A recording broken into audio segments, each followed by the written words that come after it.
It's the World Series of Sim Racing here on Freaky Fast Broadcasting.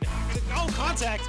And some contact. Holds on for now. It's Vincent Sora. Colley's going to be able to hold on. 3 wide, 2 wide. Ryan Bird trying to be the hero. He'll door smack once again in the center of the corner. Figure out how to get out of the way. Vinny breaks up. He breaks up across the line. The 15 wins. One last chance. One last opportunity. He's digging. He's climbing. He's right on the bumper. Blocking going to be made. Will there be contact? Here comes Thompson. Check on the outside. We're going to be blocked. Defended. Brian Johnson. O'Beenan will win.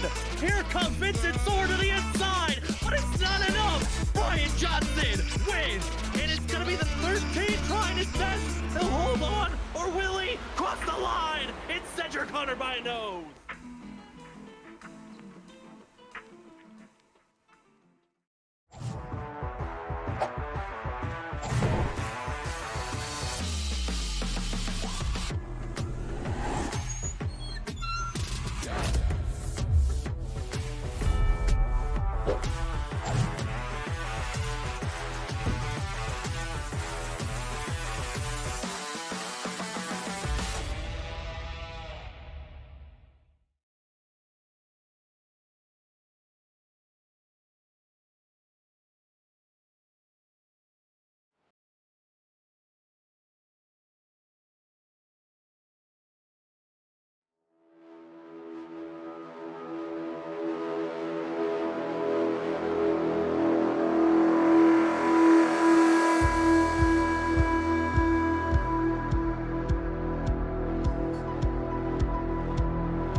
Welcome, ladies and gentlemen, to Freaky Fast Broadcasting on your Wednesday night.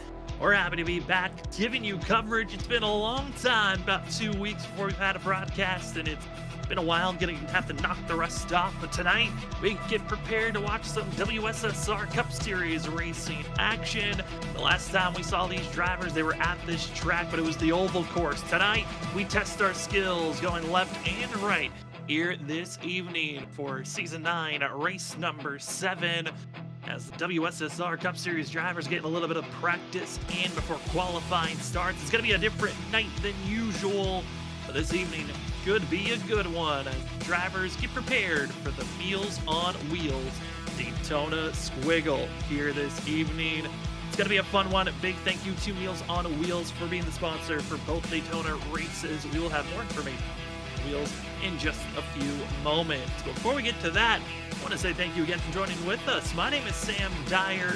Joining me here this evening, going to be Justin Malarkey. Justin, it's been a long time since we broadcasted. It certainly was a spectacular race that we had at Daytona Oval. Mike Tellier got himself in victory lane, but tonight we try a little bit more fun, our second road course of the season.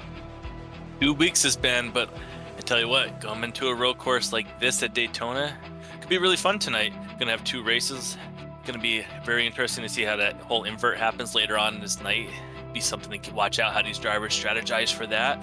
But it'll be really neat just to see these cars on the road course and also getting up there on that oval like they were 2 weeks ago.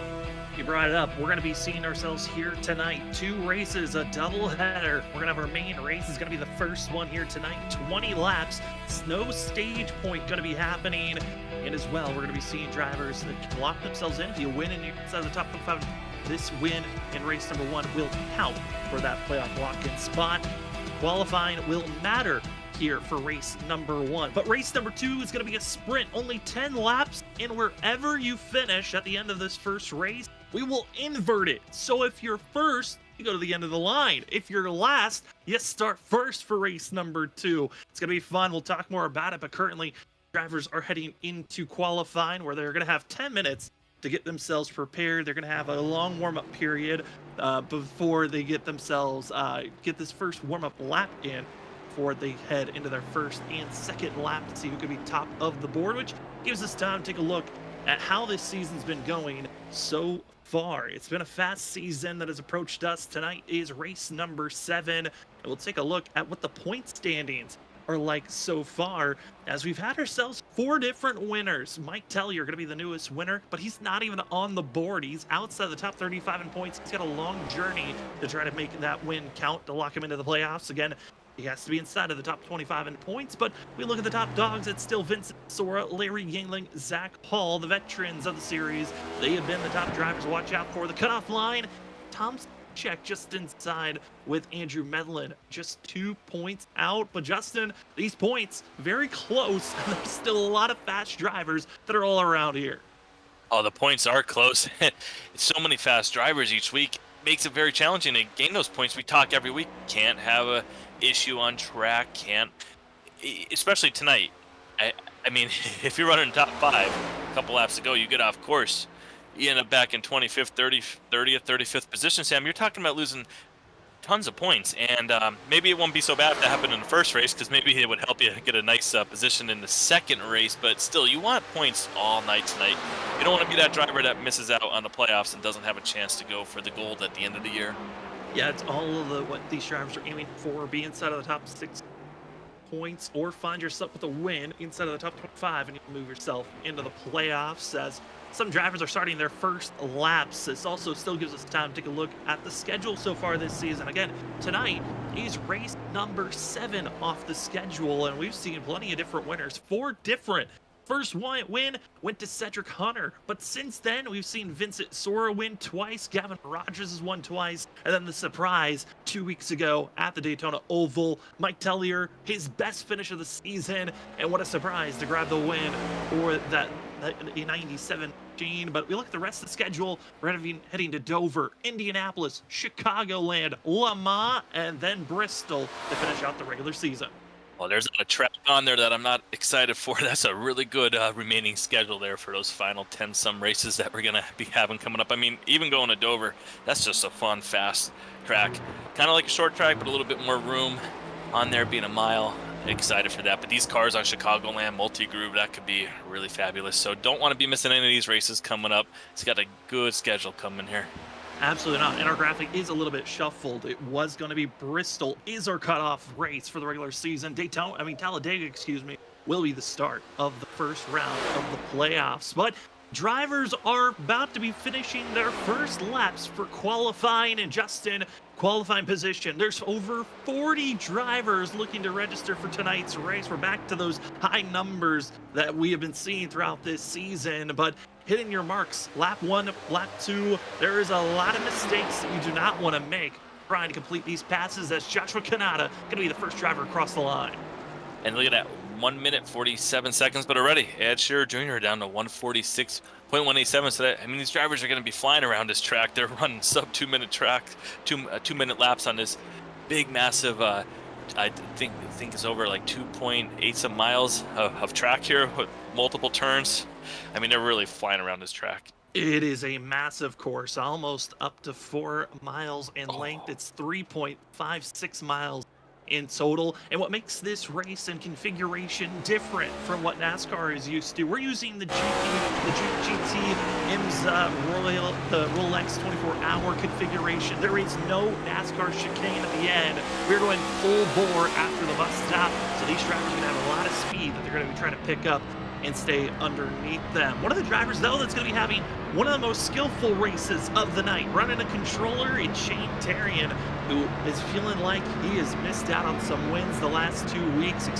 Extremely frustrated after Michigan 2 races ago. Felt like he had a chance last race at Daytona Oval. Here tonight, not a lot of confidence on a win, but mostly looking for just a solid night in general for the 9 machine, who, again, driving with the controller compared to the rest of the field, they're using those pedals and wheel systems.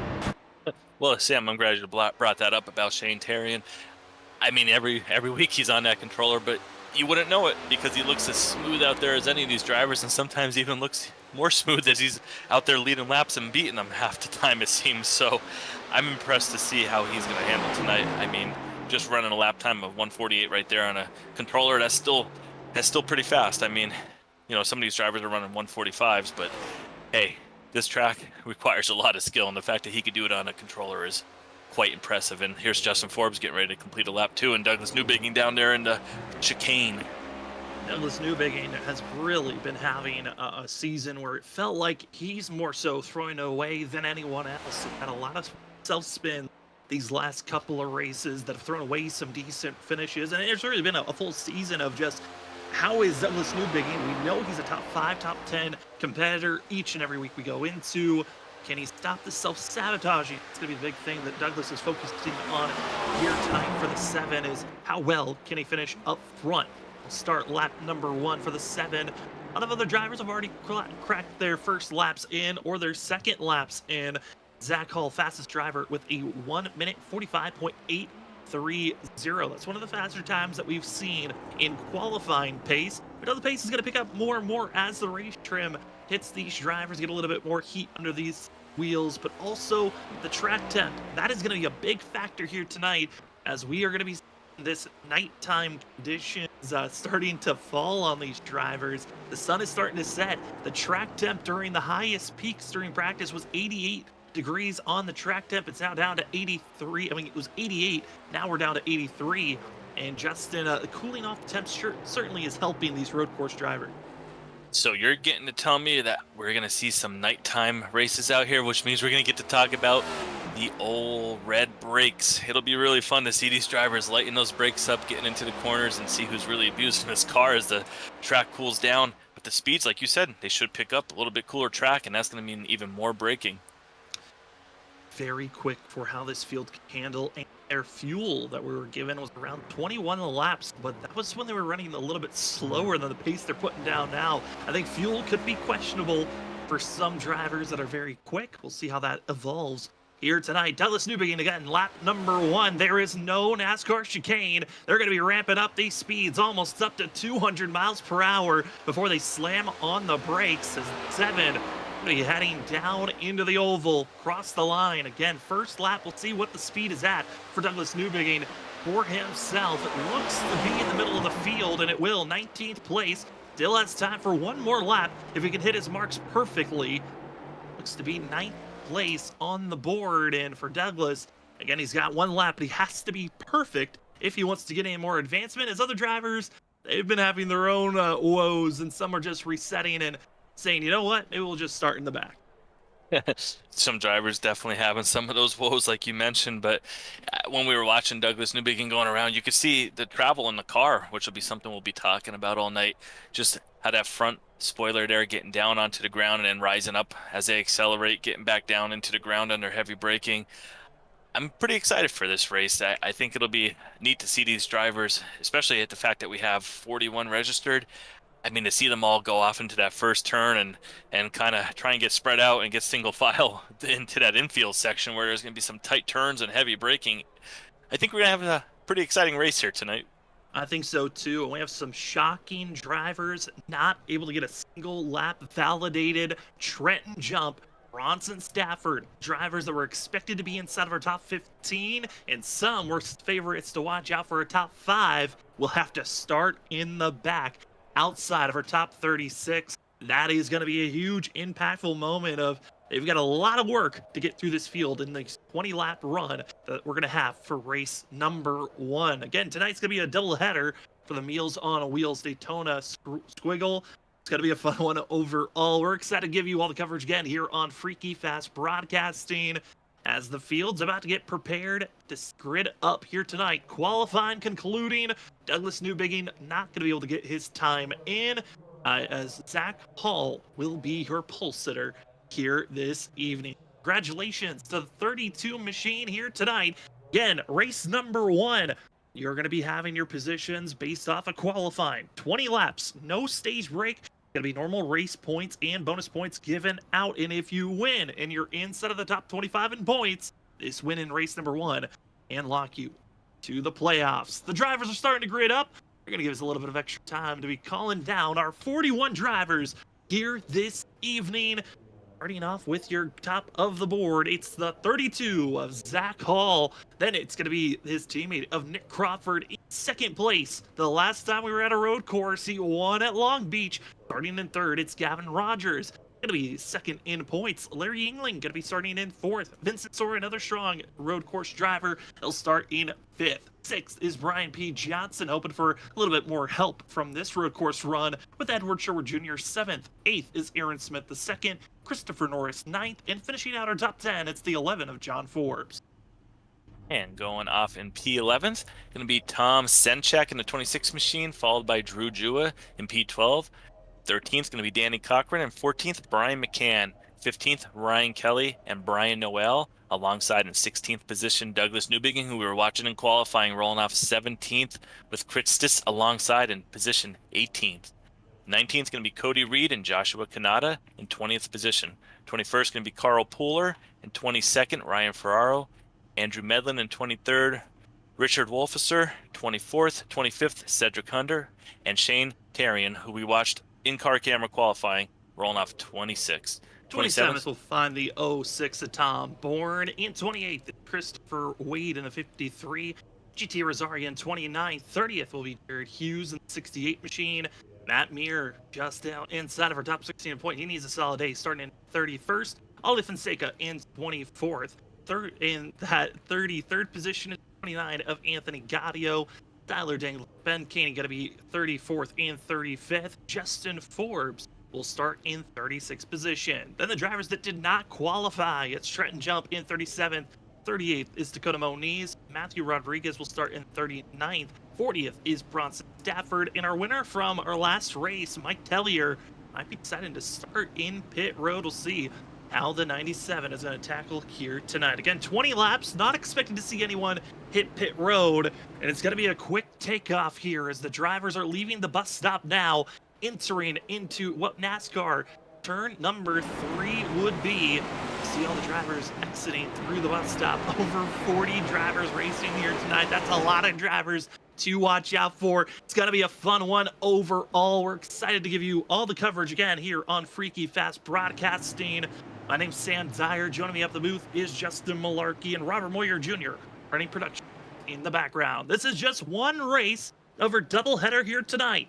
20 laps for this race, 10 laps for the next, but we'll invert the whole field based off the results of our first race, so you don't want to miss out. We got 2 great racing actions, but these are the points that truly matter the most here tonight. Pace car pulls off. It's the Meal on Wheels Daytona Squiggle as Zach Hall, control vehicle on the inside, takes the green.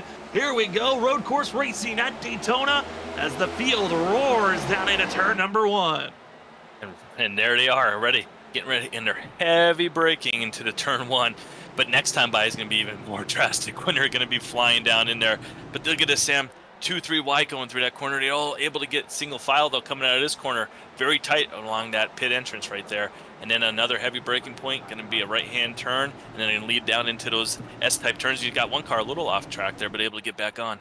Few drivers trying to just stay stable if they can, but overall, got to give kudos to the field. They made it through turn 1, they made it through turn 2 and 3, now through the dog leg. You're seeing the field go through at the kink. Heavy lockup, though, by Zach Hall as the rest of the field staying in line, but one goes into the grass. I believe that's going to be Cody Reed off into the corner as trouble strikes for some of the drivers out there on track, and it was Cody Reed. Can confirm. Rest of the field drives on through in the 25. A little bit of an overcorrection, and it ships them off into the grass. The rest of the field, though, they're getting back on course. But there's a few drivers having some issues off onto the transition from the infield to the track, and that's the 56 of Richard Wolsifer, really struggling for the 56 machine.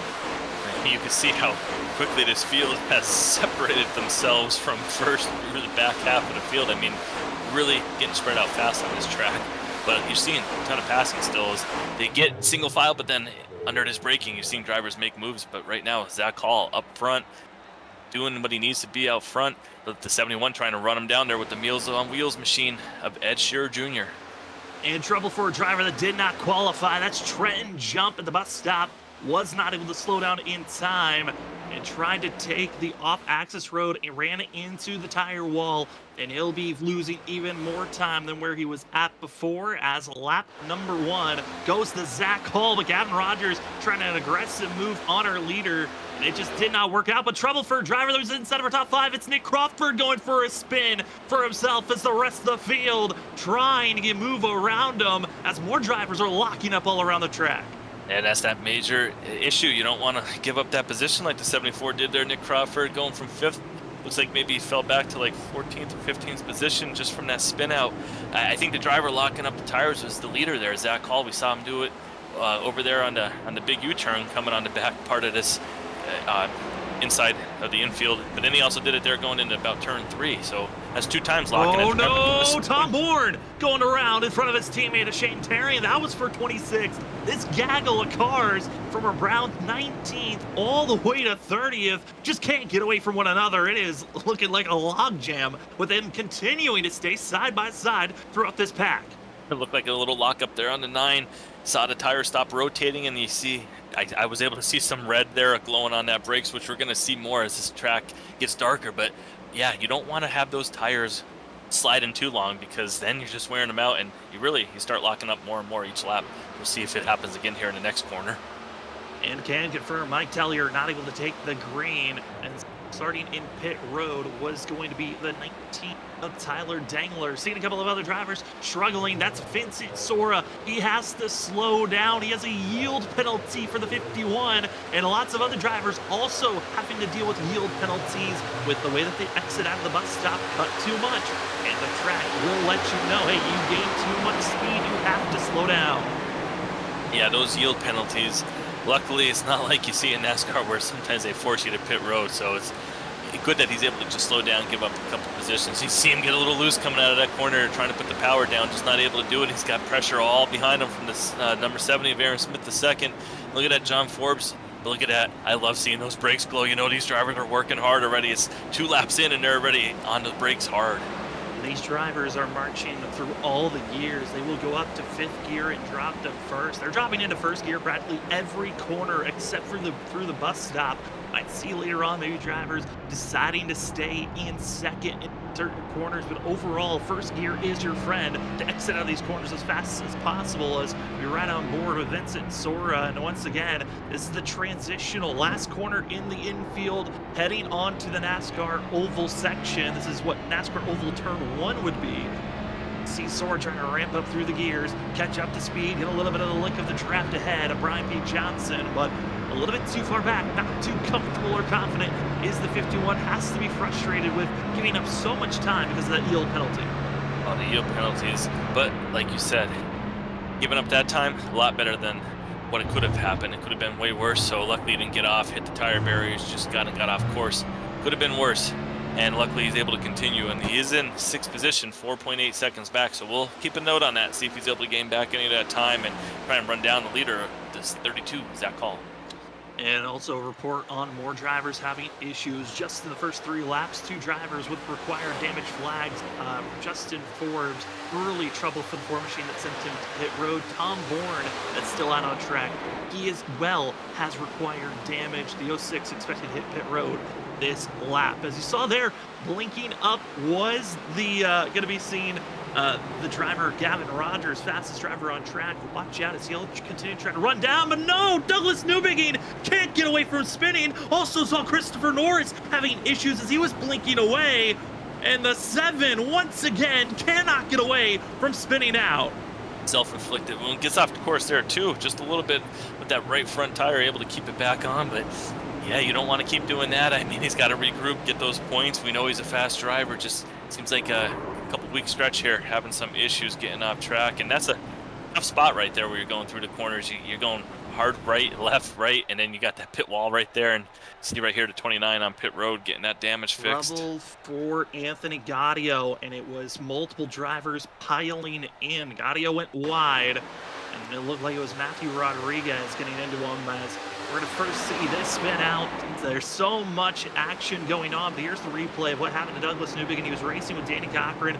Brian go on the outside, just too much speed, lost the rear end, and then you'll see Christopher Norris in the background. But also, right after this, it's going to be the 29 of Anthony Gaudio. He's going to go wide, and then you're also going to see more contact because it's going to be seen the 01 getting into the 24 Volley Fonseca. They get into one another, and Anthony Gaudio just says, you know what, into pit road, required damage. He had to go into pit road. Looked like the engine there expired, just out a little puff of smoke too right before that, so he'll be looking, I guess, to the next race, seeing if he can get that all taken care of for that race number 2. As more drivers put down fast lap times, and it's going to be newest fastest driver, Vince Sorback in 6th place. Gavin Rogers up on board with the 75, still running patriotic colors as the last Daytona race patriotic. A lot of these teams decided to stay in Daytona, and this 75 so quick at Long Beach. It was crazy to look at the pace that Gavin Rogers had over the rest of the field. Vincent Sora, another strong road course driver. We thought maybe he was going to be the odds-on favorite. Wasn't the case. And now we're seeing some of the top road course drivers. What true pace do they have here tonight? Zach Hull had the good run when the tires were cold, but it looks like as the heat picks up, this 75 is starting to find his rhythm and slowly chipping away to this lead. Yeah, the car looks comfortable right there going through the corners.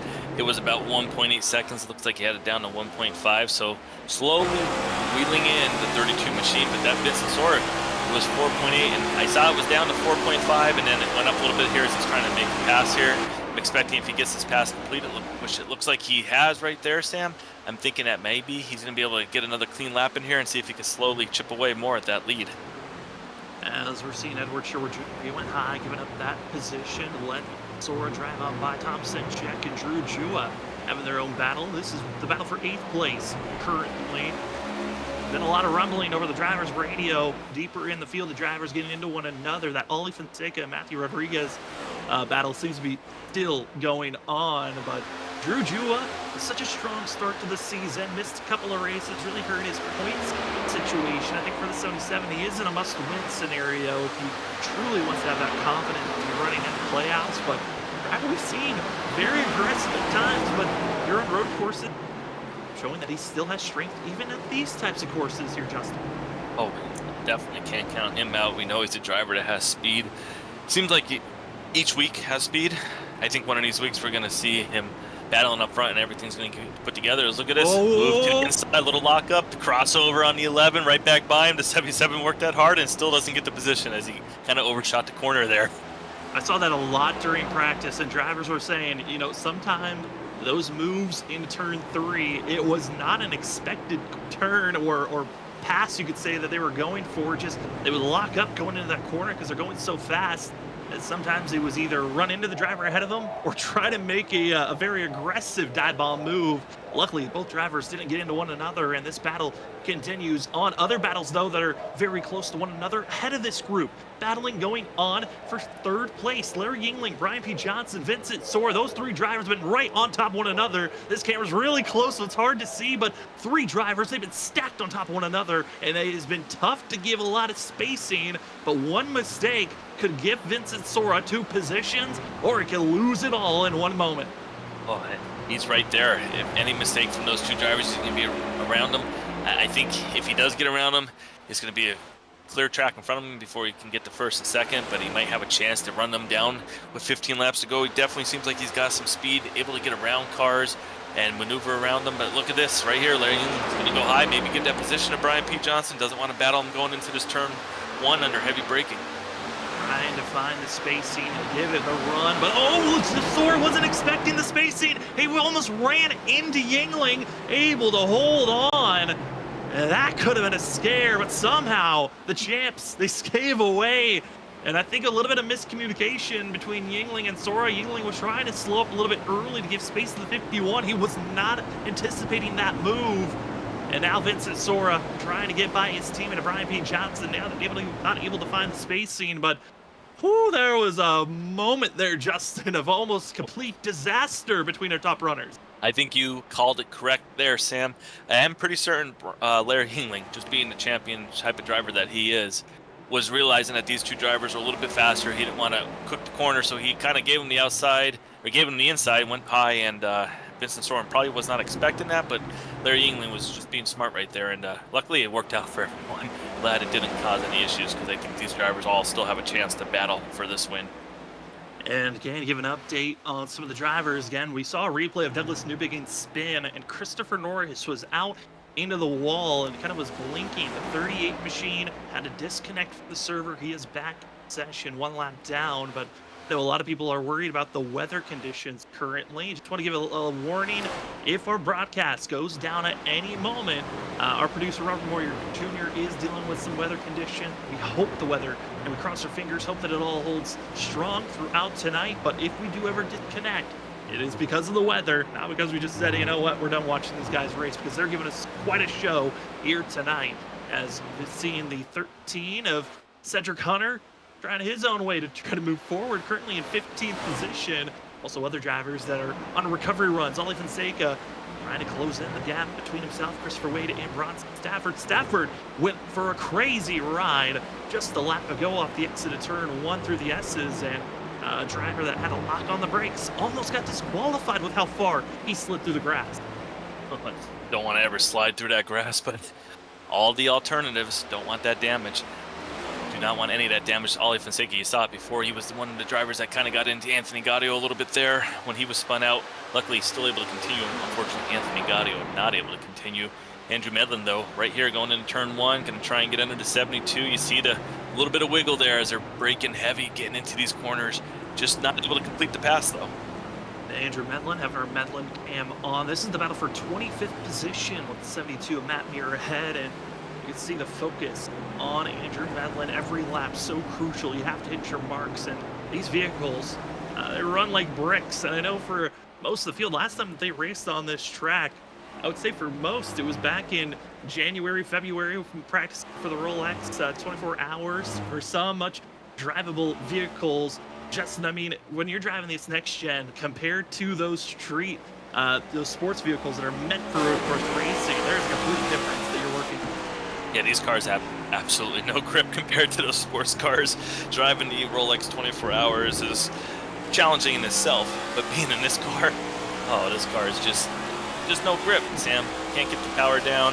Cars don't stop like they want to, like those sports cars. They just seem like they take forever to stop, and I know these next-gen cars are a little bit better on road courses than the old cars. Those old cars never would stop.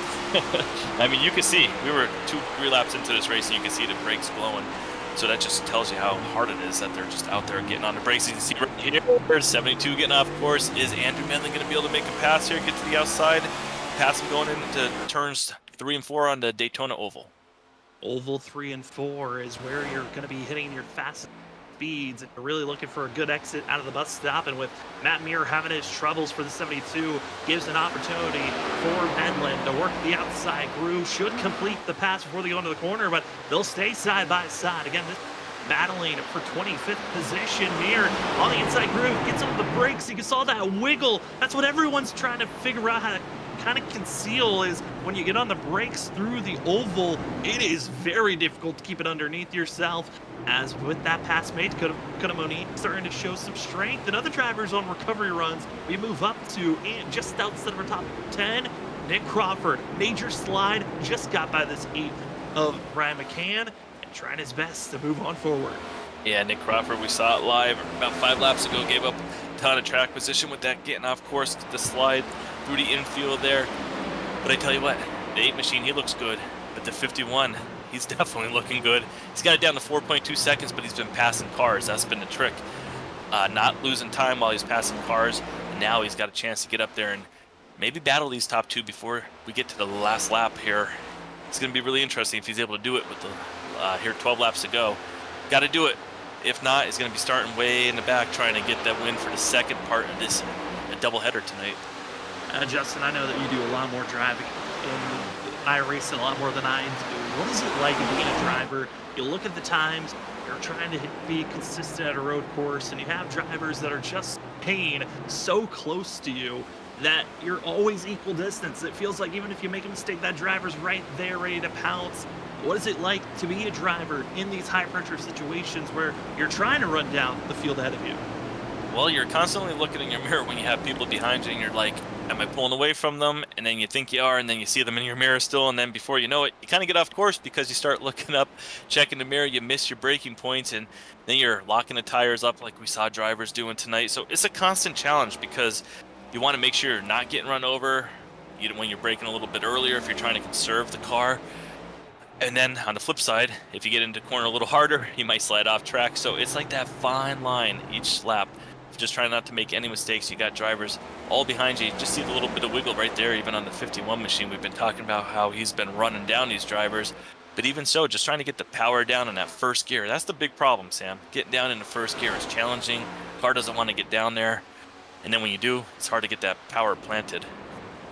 trying to find that comfortability for yourself. Ollie Fonseca continues to have troubles. This has been the trickiest spot for the 24. Again, got ran into by Matthew Rodriguez, the 01, and then having this issue as you see a replay of what happened to Ollie Fonseca. Now, he was driving instead of her top 30 as he was recovering, just went way too fast, and that's the trouble is you sometimes find yourself getting into a rhythm where it might fade away, but comes back on the field so aggressively, gets into Christopher Wade.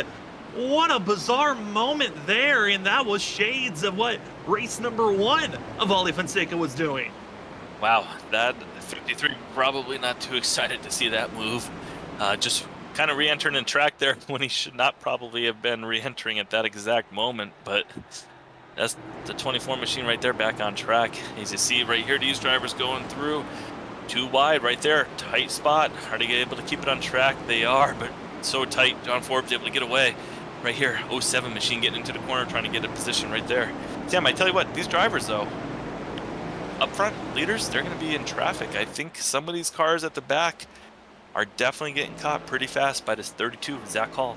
Yeah, looking at the field, there is still a little bit of spacing to work with for Zach Hall as we continue to watch the battle for 10th place. Nick Crawford on his recovery run again was inside of the top 10 before he had a major slide that cost over 12 position. He continues to make the march forward, was actually inside of our top 5 when he had that spin.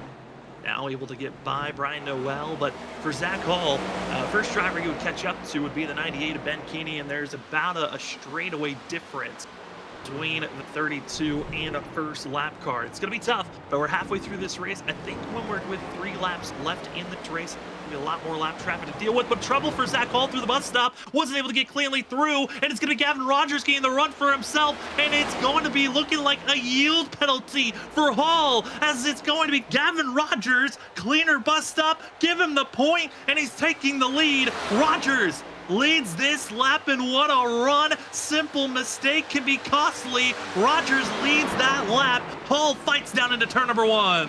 Oh, Hall takes it back. Heavy braking. Is he going to be able to complete it and stay in front? He is. With the 75 right there behind him. Gavin Rogers is going to try and get through this corner. This is going to be the point right here. Heavy braking. Who's going to outbrake who?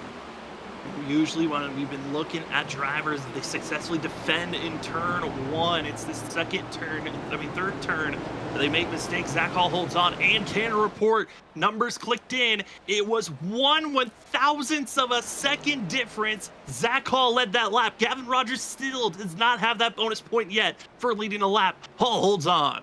Oh, but he might the next lap. 32 can't make any more mistakes like that. Now to 75, way too close. Zach Hall makes one mistake here. To 75 will get around him. We're going to be coming back through that bus stop. Is going to be in the 32's mind right now, though. Hey, he can't be overthinking that. He's got to be able to get back in there, make sure he's able to hit his marks, and try and get a little bit gap here right here to have some breathing room. But I expect that 75 to utilize this draft coming down the back straightaway and try and suck up as much as he can before that bus stop. Now they're going to be aiming towards the bus stop again. Big gains, huge losses if you make a mistake or if you hit it perfectly. As now with that simple mistake, it's now brought Vincent Sora within 2 seconds, and any more little fall offs, you can enable the 51 to close in the gap. And really, it's the exit of the corner going over that rumble strip. Zach Hall flirting with disaster over that run, but he needs to keep his foot in the throttle. He'll stay 2 tenths ahead. But Gavin Rogers will have the draft heading down into turn number 1 here. And Justin, a lot of speed happening, but even with this late little battle, it isn't helping Vincent Sora. He's now less than 2 seconds back from the lead as Hall leads another lap for Rogers, setting up for an outside pass. Oh, the 51 Vincent Sora, he's probably loving watching these 2 guys race up here. It just gives him a chance to get closer and closer. Same thing with Brian P. Johnson and Aaron Smith, though. The second, don't count out the top 5. They all have it under almost 3 seconds here, Sam. I mean, these final 8 laps are going to be really challenging. Zach Hall can't make any mistakes, but he's got all the pressure behind him. 75 staying right there with him. I mean, any mix-up, he's going to be right there pressing him for this lead. And again, lap traffic could become a key if they start to fall off. It looks like lap traffic might just be 2 drivers by the end of this race, but Gavin Rogers, Zach Hall giving us a show, hopping on board with the 32, but it's behind him where all the action really is. Rogers pounding that back bumper, able to survive off that exit But Rogers is trying to figure out the apex point of where he can get into the throttle sooner, get the better launch off the exit of the corner. It looks like Hall, he'll stay low. Rogers trying to get a little bit of help from gravity, going high in the corner. But they'll get the draft. Hall with the better run, though. And if you're a viewer, all you have to do is just look up at the top right of that screen. Look at that mirror.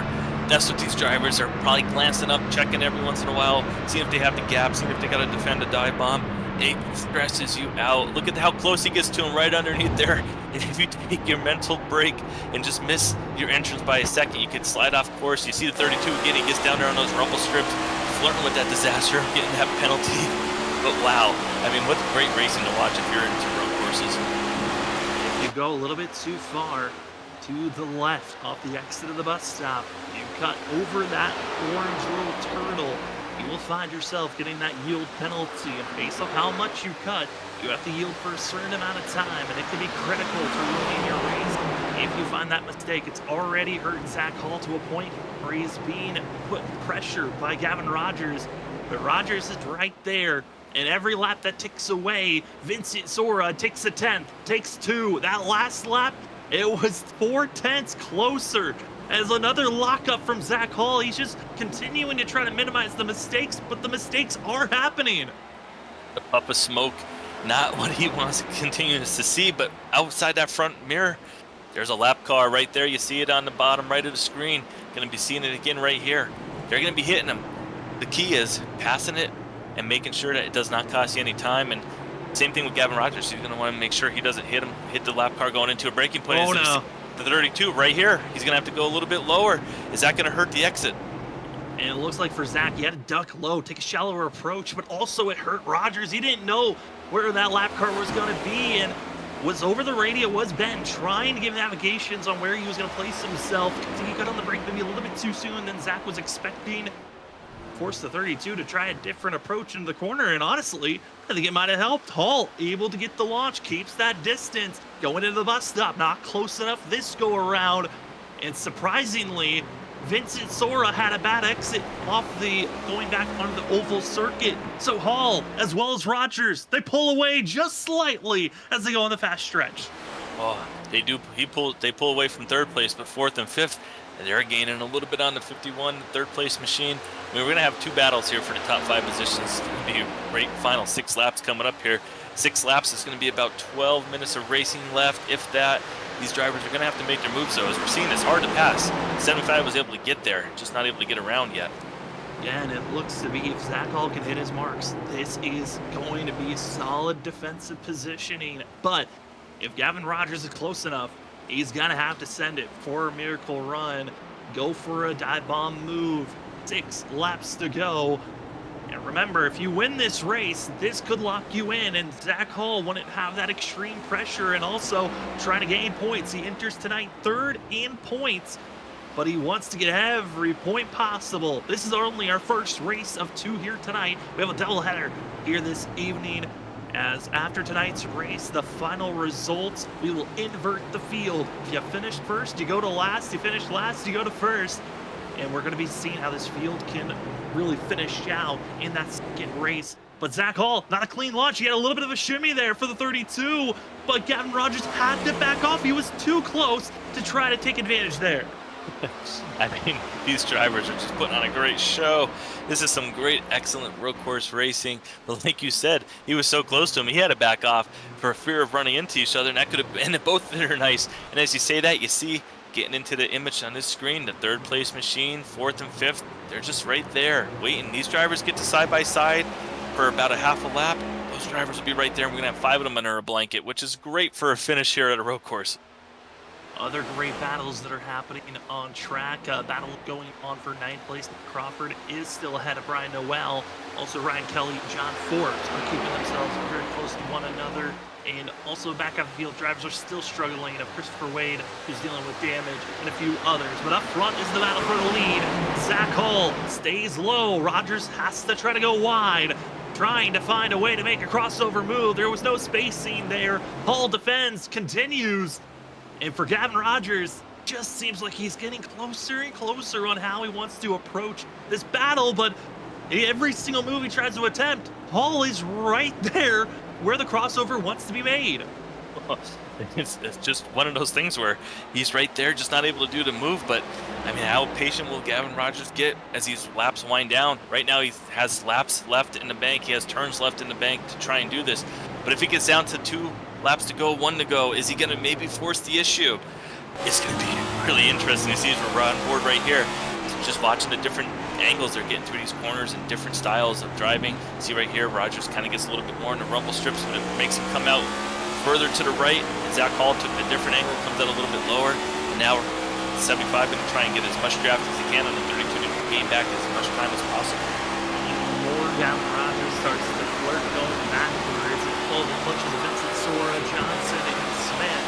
It gives time for Sora to get a little bit of that draft help in on the straightaways. That could be massive. That's through the bus stop. You're seeing Zach Hall very much shallow. He took a patient approach. Rogers keeps his foot in the throttle, and the 75 is right back there to the back bumper. What a charge through the bus stops by Gavin Rogers. You saw it live there to 32. You just started seeing it get a little light there in the rear. You can see it starting to dance around, and I think he was getting really loose there and had to get off the brake there at risk of locking up those rear tires and spinning out. He did a great job keeping the car safe, but it gives every chance for the 75 right now to build up momentum. He's going to swing high. Is he going to cut low going into turn 1? Trying to figure out a way to get underneath this 32 might be the key, but he's going to try the outside, not looking.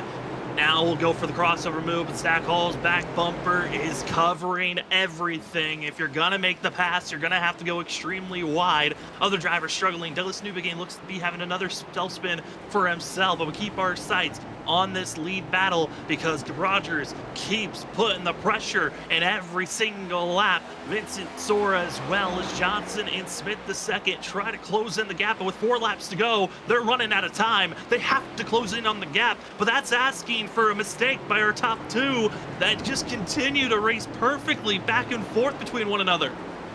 4 laps to go. The top 5 separated by 2.3 seconds. A blanket technically could be thrown right over them.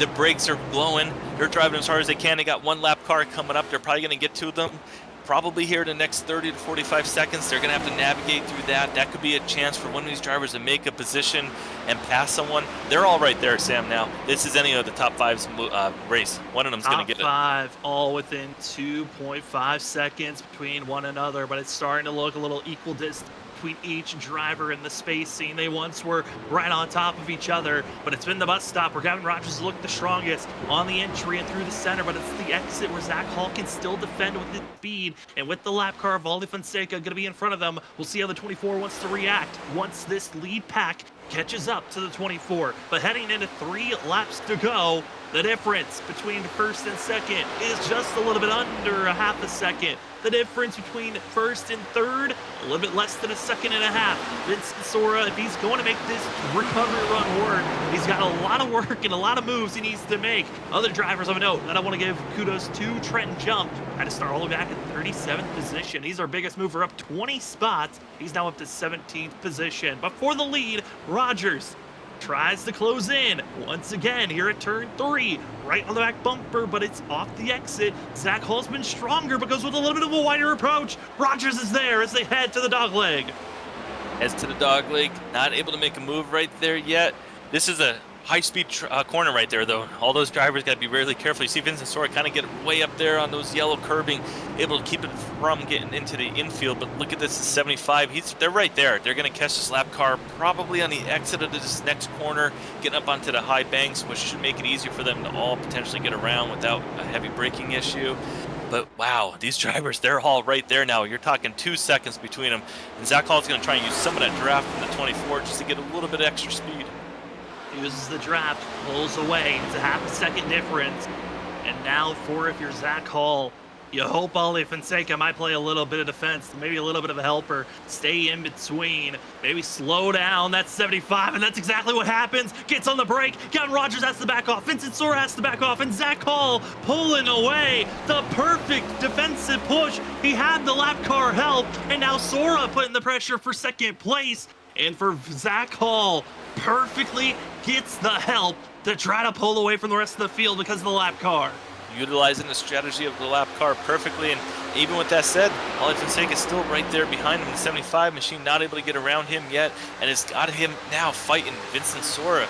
I mean, these two drivers are battling. This is what Zach Hall wants to see. He's able to get himself over 1/8 of a second lead now with just 2 laps to go. How are they going to make any positions, any time up to gain to get around him?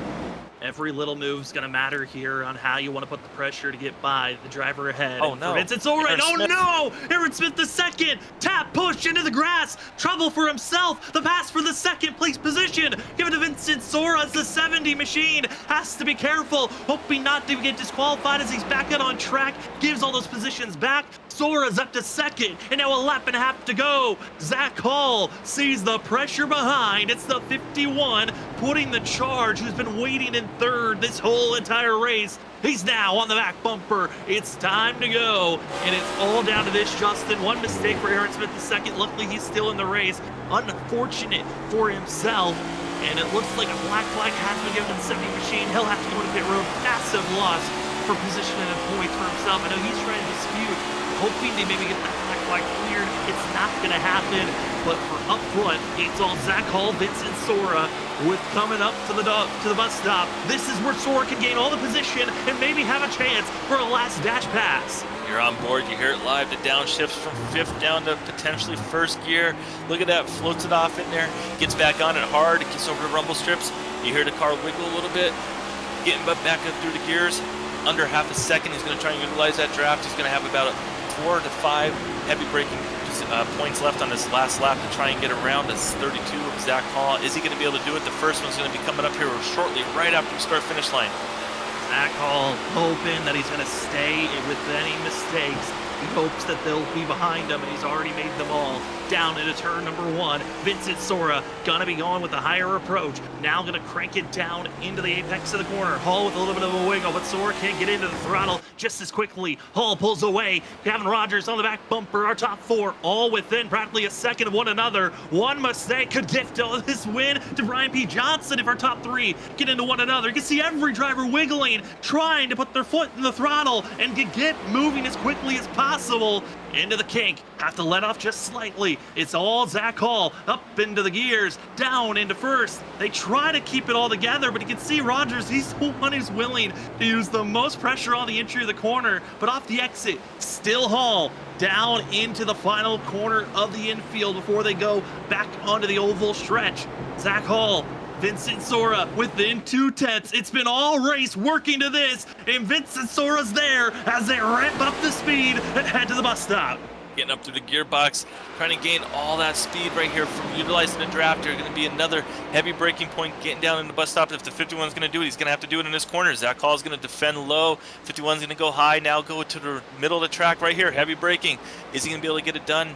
Looks like Zach Hall is going to defend good, but is the 51 going to get it there? The corner? Sora gives the tap. Small little tap. Hall has to go a little bit wide. They're going to be right on top of one another. Gavin Rogers is hoping that he's going to have the draft help. But Hall, Sora, will the draft enable the 51 to take the win? Or can Hall hold steady? They're all in line, trying to get the draft help. It's all about getting across the line first. Hall down on the apron. They're going to be side by side, coming to the line. But it's going to be Zach Hall taking the win here at the Meal on Wheels Daytona Squirrel for ourselves, Amy Squiggle, and it's all Hall grabbing the win for himself.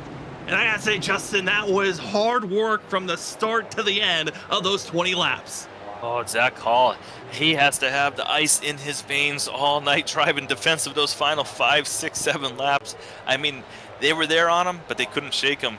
Much deserved win for the 32. Can't wait to talk to him, hear how he felt driving this car tonight and battling like he did and defending, as you see some celebration pushes right there from the 28 machine of Brian P. Johnson. As those are Alliance drivers outside of this, teammates. Certainly some great racing we got to see here tonight. A couple of other drivers still racing between one another on who's going to get some of these final spots out on track. But for Vincent Sora, he will take the win. This is only our first race. That was your main event, 20 laps. See who was going to take the win. This win counts, unlocking Zach Hall into the playoffs. Also get your normal points as well as bonus points. But we have one more race to go. It's our 10-lap sprint. And where these drivers finished out here tonight, well, let's invert it. Zach Hall, You won your first race, but now you got to start in last for race number 2. It is going to be a war of going through the field. Justin, we didn't get to see a lot of lap traffic passing, but we're going to see plenty of it in race number 2. Well, race number 2, if I had to describe it, I'm going to go with Hornet's Nest. It's going to be crazy. 32 Machine, your winner, starting dead last. I mean, can he get through 10 cars in the first lap? You got to make up those positions. You can't be 15, 20 seconds behind on the first lap just by starting back there with 40 cars. I mean, he's going to have to be flying through this field, but the biggest thing is he's going to have all fast guys around him too. It's not like he's just going to have slower cars in front. He's going to have the second place car, third place, fourth place cars all right in front of him. It's going to be a dramatic restart. Can't wait to watch it live. Cannot wait for it. We have 10 minutes of warm-up time. This is going to give us time to talk to Zach Hall, maybe Vincent Sora. Don't know if we have the results from that heat race, but it was an incredible run for Zach Hall. We'll see the inverse. But first of all, we're going to go down to Victory Lane and talk with Zach Hall to get his thoughts on that incredible run here tonight. It looks like, nope, we are not able to show those results from the heat race, but we do know who got it done. We have the 32 with us, Zach Hall. Zach, I mean, it looked like it was hard work from the drop of the green to the last lap. How are you feeling after race number 1? Oh, I don't even think I can breathe, guys. Yeah, just happy to win finally, get it done. I made it way too hard on myself it's funny, I told my teammates, if I'm just smooth here, I'm starting to gap them. I think I'll be fine. I literally next lap into the bus stop, locked up, and went into the corner too deep, and got the slowdown and had to fight hard there. Gavin was super quick, and I was even slowing both of us up, just trying to be defensive and get the drives off the corner, man. And then Vincent was there on the last lap, and I was just like, I had to go deep into the bus stop, but I wanted to back the center up so he couldn't get that lunge out of there and draft past me. But I don't think I literally, even during my qualifying laps, everything, my feet have been shaking the whole time, just because, when you're that close to a win in this league, it's that special. Zach, congratulations. Just so you know, I had you picked. We didn't get a chance to talk about it because you guys were putting on such a great race up there, but you were my driver tonight, so thanks for going out there leading all those laps. Just tell us, viewers, how often do you check your mirrors? Are you just not looking at the mirrors? Or are you protecting those dive bombs, making sure no one gets underneath you? I probably look in the mirror too much, and especially the relative that we have on the screen, I was watching it almost every exit, and I noticed I was just being really smooth when I had the gap. There's really no pressure and getting really good exits, and I would pull them in in certain corners where you don't, it's the risk corners. Really turn one, you can risk it, man. You can send it in there, gain a bunch of time, or you can really, back it up and try to get the exit out. And that's really what I was trying to do to make sure I made no mistakes. Same for the bus stop. I noticed that's where he was gaining on me because I was just backing it up, and I made a mistake. And then I had to kind of watch the mirror from there, but just great racing from them guys. I mean, literally all 5 of them right behind me. I mean, those are some of the toughest guys to keep, right behind you, man. And I'm still shaking from it, but we've got to get ready for this invert, because now we're going to start, I think, 41st. So I don't know what we'll do from there, but hey, we're in the playoffs, and we got us a big win, so I'm happy about it. We're talking to Zach Hall, our winner here from our first race. Zach, final question for you. What is it going to be like trying to work through this field? Because you really didn't get a lot of traffic practice so far here tonight. It's going to be difficult. I have a pretty good seat on the field, so I get to watch these guys kind of go through. I'm going to try to let them make mistakes. I think that's going to be the big thing, is not get too impatient.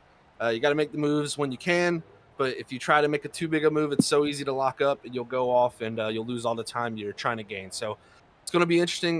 Definitely, if we can get in the top 20, top 15, I think I'll be happy with that. But if we can get in the top 10, I think it'll be a win.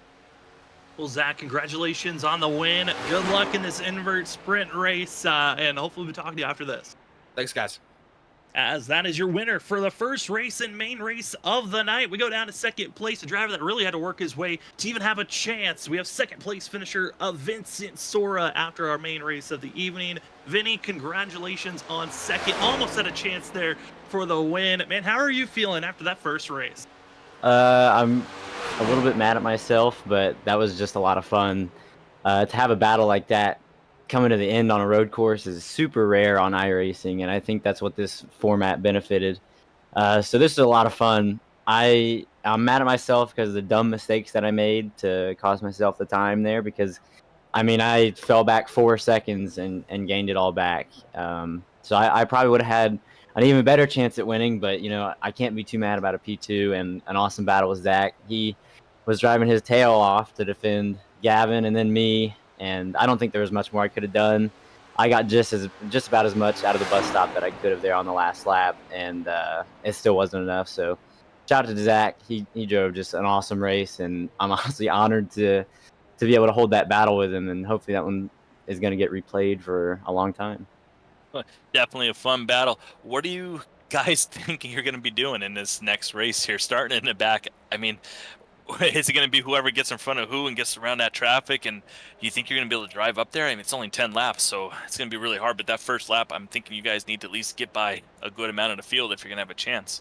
Yeah, I mean, I think realistically, there's no hope for us back here to get a win out of this. A top 10 is, I think, definitely doable, just with guys making mistakes up at the front and us driving our tails off to try to get there. But I think it's kind of like a double-edged sword. You're going to want to be really smart, but at the same time, you have to make some bold moves to get spots here, because there's only about 3 passing zones that really stand out to me in this car here. And if you don't get them, then you got to wait and wait and wait for your next opportunity. So, yeah, it's going to take a lot of smart thinking, but maybe some luck as well, I'm sure, and some guys around us making some mistakes. Well, Vinny, we're so excited to see how this race is going to go down. Congratulations once again on a great finish. And before we let you go, the floor is now yours for any shout-outs.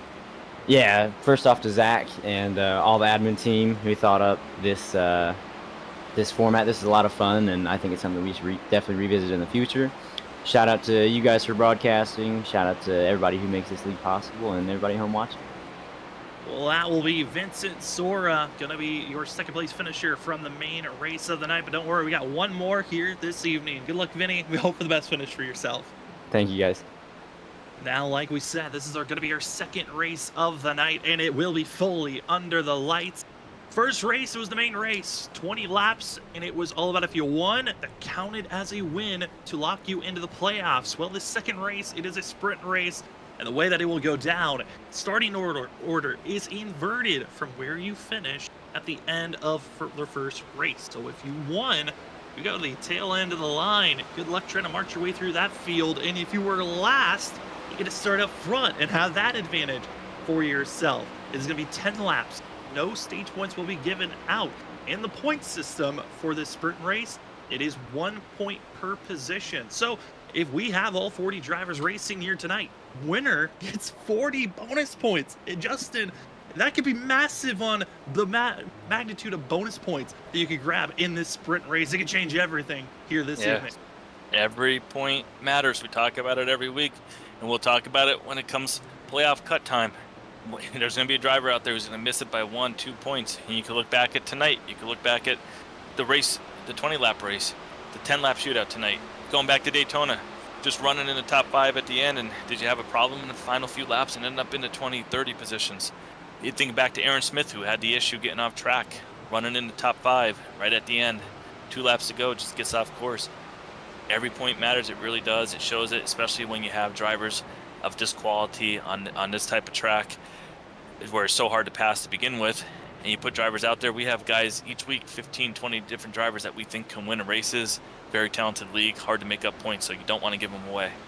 You certainly do not. And as well, there are no bonus points. So if you lead a lap, that will not count as a bonus point in this second race. This is just a strictly position point race for this shootout. It's going to be a fun one to watch. Also, if you win, it does not lock you into the playoffs with this second race. All drivers getting set and ready for tonight's event. It's going to be a good one, and if they show up here tonight, your top driver could be Justin Forbes, Anthony Gaudio. That could become our front row for this race here tonight. Also Matthew Rodriguez, but I think the drivers to watch out for Christopher Norris, Shane Terrian, and Tom Bourne. Those drivers were caught up with early troubles.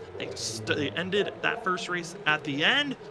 get those bonus points that they can recover from if they can figure out those moments and times. And I think, Justin, those could be the drivers that could win this sprint race, like we heard from Vincent Sora. It is going to be tough to get through this field. It'll be very important to get around the cars in front of you fast and be able to try and gap this field, because definitely clean track, clean position. You're able to run the lap times. We saw these guys catch up to Zach Hall, but they weren't able to pass him. He was able to have the same speed to them once they got to it. Just like the drivers mentioned, maybe only 2, 3, or 4 braking points. So the rest of it, you're kind of just there following. And the draft, while it's important, just doesn't seem like it was given enough boost to these drivers to be able to pull out and make passes. So getting to your braking points, getting around the important passing zones is going to be really important. But this race only being 10 laps, you got to hit those first few laps and gain as many positions as possible. You see that checkered flag. The warm-up is concluding. Our second race of our doubleheader is about to begin. I want to say a special shout out to Meals on Wheels. Lucky Duck Motorsports been running a fundraiser with Meals on Wheels since June 25th to July 9th.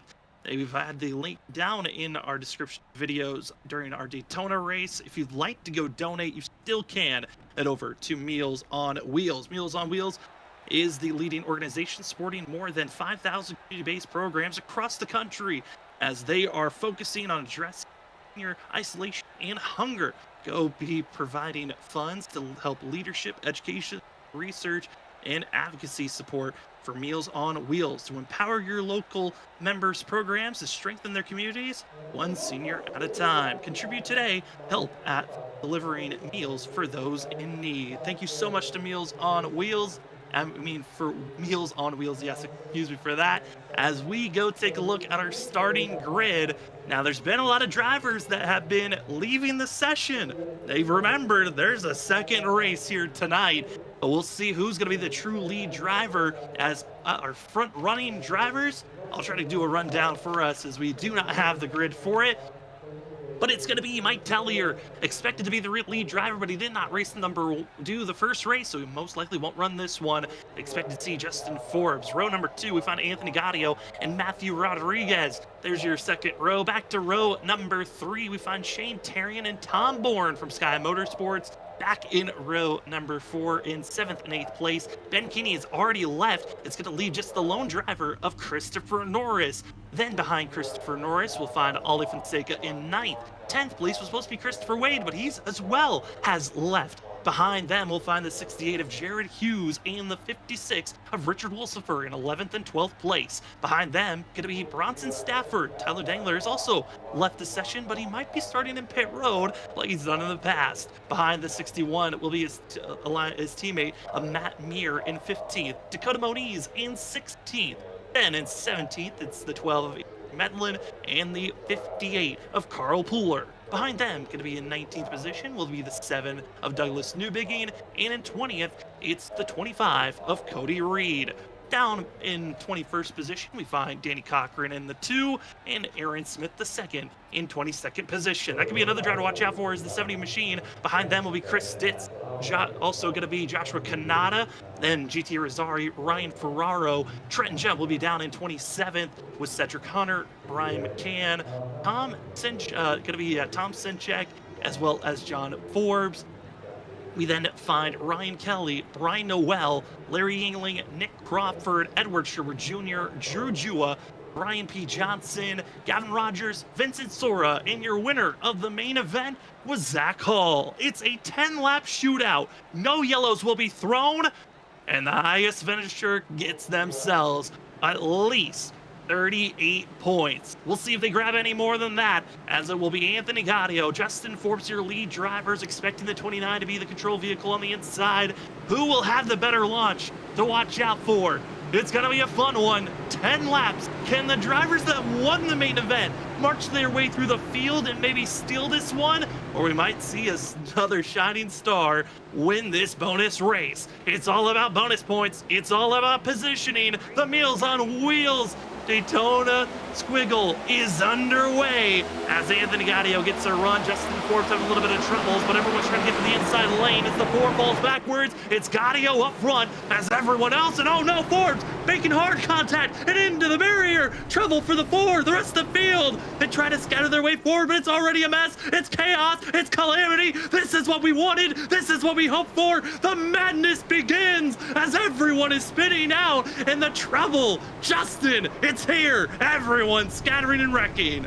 But the 75, one of the drivers that was definitely one to watch. We were expecting to come through the field. You see him parked in the middle, getting it going, getting back up on the track, but he's definitely not going to come through this field like we expected now. A little bit of damage there on the car. You see right there, looks like the 53, not able to get it fired back up. There he goes. But wow, Calamity Corner, definitely. We talked about it, the Hornet's Nest. Those drivers were all over the track, but the 9 machine, he got doored by the 4, but able to keep it on track, stay in second position. Shane Therian still has a chance to get up there and maybe get around, and he might be able to bring this home. As you see these drivers with heavy damage back there, no front bumper on the 16, the 11 of Forbes got damage on the left front. A defender, Drew Jua, though, coming up through this field. Over 2 drivers required damage, and unfortunately, it's the Ford brothers, John Forbes, Justin Forbes required damage, Matthew Rodriguez required damage, as well as Bronson Stafford. Gonna have to enter pit road after that 1 lap. The 11 is trying his best to run, but a wall for Drew Jua, just nowhere to go for himself. But the pass for the lead is underway. Shane Therian trying to get an opening to get by the 29. Other drivers having troubles. Danny Cochran misses the bus stop, as well as Christopher Norris, who was looking to be one of the favorites for this bonus race. He gets into trouble getting into the tire barrier. Multiple drivers couldn't get through the bus stop. Major yield penalties scattered throughout the field.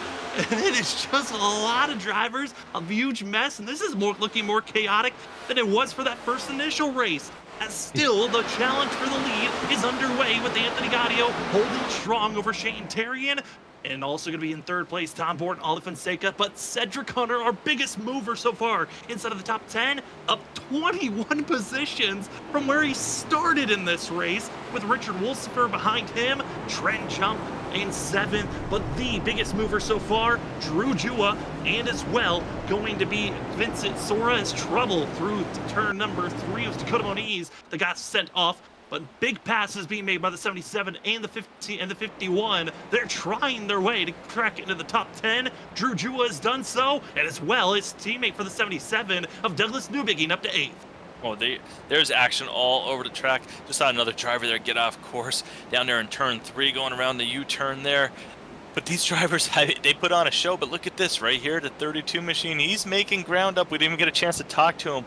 1 lap down, but he's right there. He's behind the 70 of Aaron Smith, the 2nd, who we saw have some issues in that first race, sliding off course. But Zach Hall making his moves, trying to get back up there, showing that he might have a chance. And speaking of all that, the 75, he was off course. He's up 22nd though, able to get back on track and still make some of these passes. So these drivers are out there hustling hard, trying to get back to the top 10.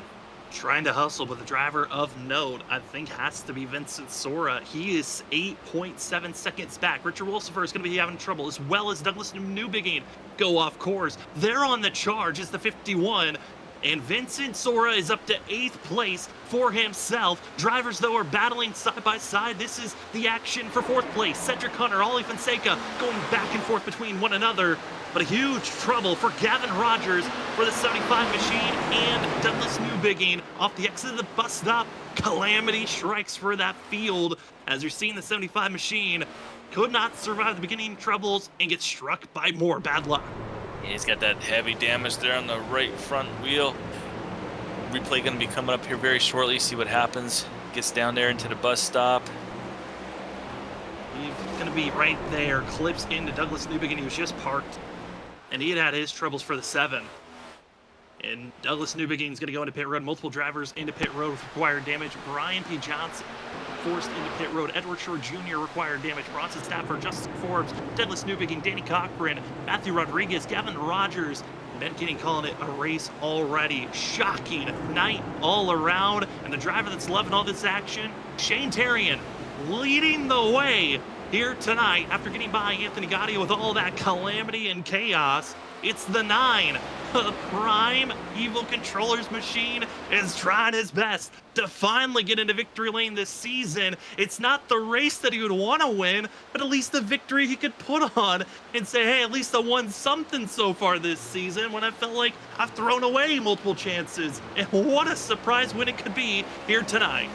Oh, a victory is always a victory, but I tell you what he needs to do is he needs to get going, because there is a guy back in 8th position that has it down to 7.4 seconds that started way back in the field. That's the 51, Vincent Sora, 7.5 seconds with under 8 laps to go. He's going to have to gain about a second a lap, but can he do it? It's going to be close, but I think it's going to be one of those races that comes down to the final lap. It might be another great call here from you and I. Could it be Cedric Hunter? Could it be Trenton Jump? Would it be Vincent Sora? Based off of just raw pace, Vincent Sora's been one of the fastest drivers. He's dealing with a little bit of wounded wounded machine, just because of the amount of contact they had to deal with everyone through the field. You can see the 4 of Justin Forbes still struggling deeper in the pack, but almost everyone from about 8th on back is dealing with some type of damage with how chaotic that first wreck was of everyone trying to go through turn number 1. But you can see the big moves all around. You're trying to steal positions when you can, as the 51 of Vincent Sora going for a 2-for-1. He'll take the pass over Tom Bourne and over Ollie Fonseca. Drew Jua tried to go for a 2-for-1 pass as well down into the corner, and it will work out for Drew as the 06 and the 24, they continue to fall back. And this is about to be a tough time for Ollie Fonseca and Tom Bourne, because there's just much faster drivers going to be trying to get by them as quickly as possible, as other drivers continue their way pushing forward. The battle for second place now about to be underway. Anthony Gaudio, Cedric Hunter. Hunter is catching up to Shane Terrian. Terrian might not be the favorite to win this thing, but it could come down to the 13, the 46, and the 51 on who's winning this sprint race with 7 laps to go. 7 to go. Is he going to be able to get up there? 4.7 seconds. I mean, he's flying, but it'll be a little bit harder as you get closer to the field. We know some of these drivers are definitely very talented up there, but Cedric Hunter, 1.2 seconds back. Talk about him being one of the biggest movers. He's flying through this field.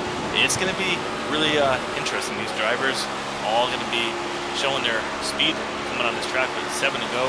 Coming to 6 to go. The time is going to be getting less and less laps. Right here, heavy braking point is going to be able to make up any time. The 13 machine's going to try and catch that 9. You can see the 9 get a little loose there. It gives up quite a bit of time. You saw the back end wiggle.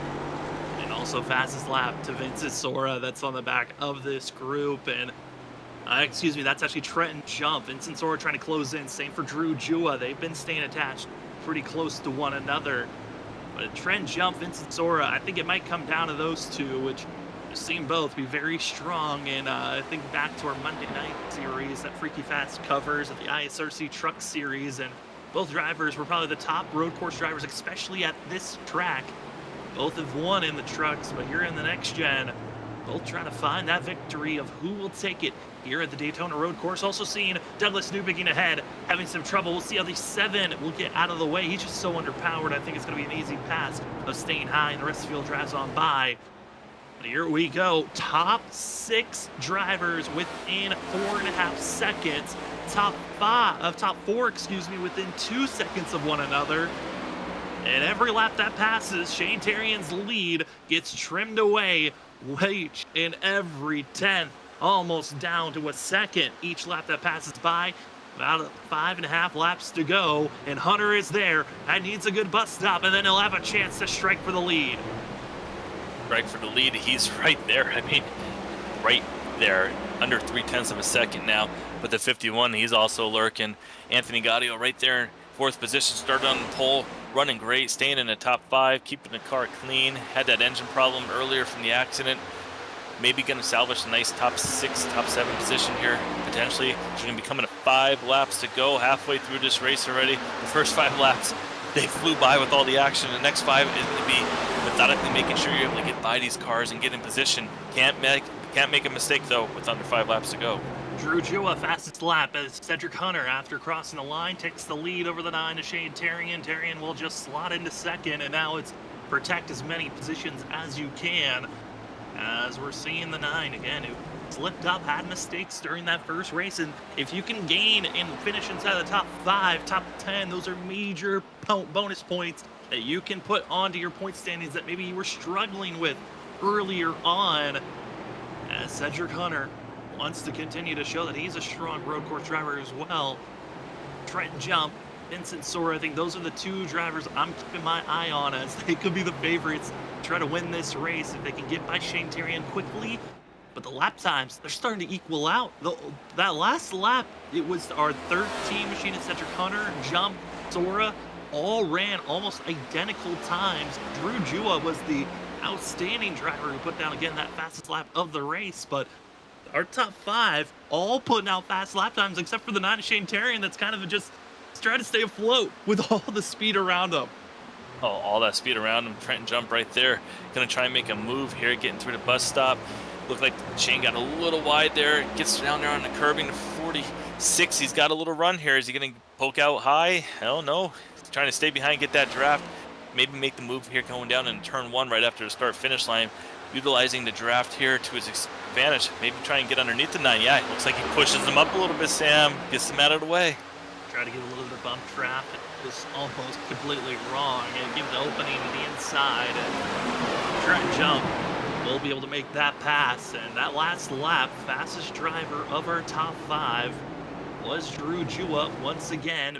Sora the second fastest, then Cedric Hunter. Hunter is slightly being ran down, but is one of the faster of our top 5 currently. This grouping, they're quick, they're fast, and they've got no lap traffic to worry about until this race is over. We look in the middle of the field, driver that's trying to go for another top 10 run. It's the 07 of Brian Noel, who's also having a shockingly decent race for himself after the start of this run. And for this 07, one of our bigger movers of this race, up 20 spots. He started 31st at the start of this race, and he was able to move up now to 11th position, trying to catch up to Ollie Fonseca just ahead of him. I think this 07 does have the speed trying to make that pass work. Then in front of him, you can see that gray machine with the red, white, and blue, our winner from the main race that got the win, that puts him into the playoffs. These are just bonus points for this race that we're currently watching. Zach Hall runs at 9th, trying to catch up Tom Senchak. Wasn't able to get through the field as efficiently as we saw Vincent Sora and Drew Jua and Aaron Smith II do, but gotta say, Justin, I mean, still inside of the top 10, you gotta take that as a big plus on the fact that he went from last here tonight with the second sprint race with us inverting our first race to the second, him starting only back in 39th position and being up to 9th. This is an amazing run for the 32 of Zach Hall. Oh, it's just very impressive to be back in a top 10.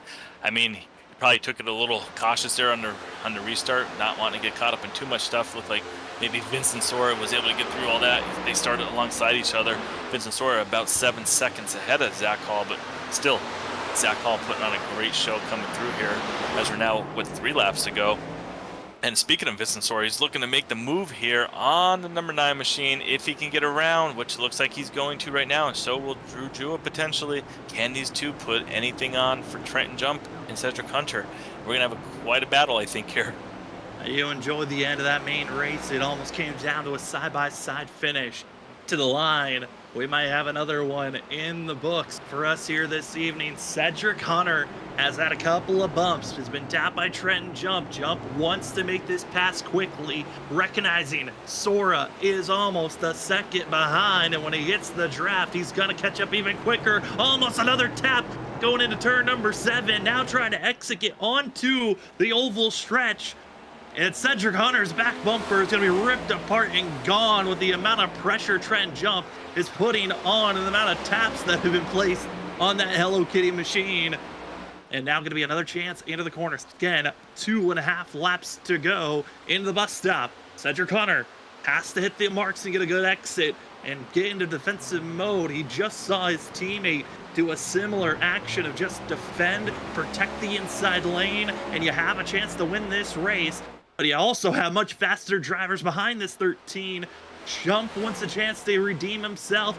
Vincent Sora wants to say that he finally won tonight. And Drew Jua, I mean, he's had his ups and downs, but that battle for third isn't over just yet. Oh, got 2 battles going on here. Look at this, 77 maybe poking low. 51, is he going to go high, try and get that better arc? 77 is going to follow him up high, try and utilize a little bit of draft. Maybe I'll break him. Not going to do it, though. But while we say that, they're still insane right there with the front two. So it could really be any one of these 4 drivers. Maybe don't count out the number 9 back there. Right there, he was leading earlier in this race. Just maybe got the tires a little warm, getting under the braking, not having the grip like he wanted.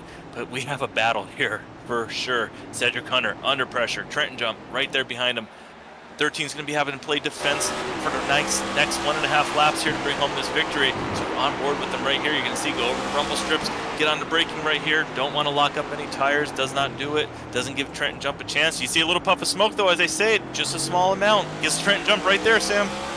It's the exit of the corner where the 13, because he took the wider approach, was able to get the throttle and add that longer straightaway to get his foot into the throttle and speed up. But these mistakes looking like a little bit of deja vu for Vincent Sora. He knows he needs to make the pass quickly for second place, but he's just too far back. It's over a second behind between second and third place. It's between these front two, Cedric Hunter, Trent Jump. Jump only has a handful of opportunities to try to go for a pass here for the lead.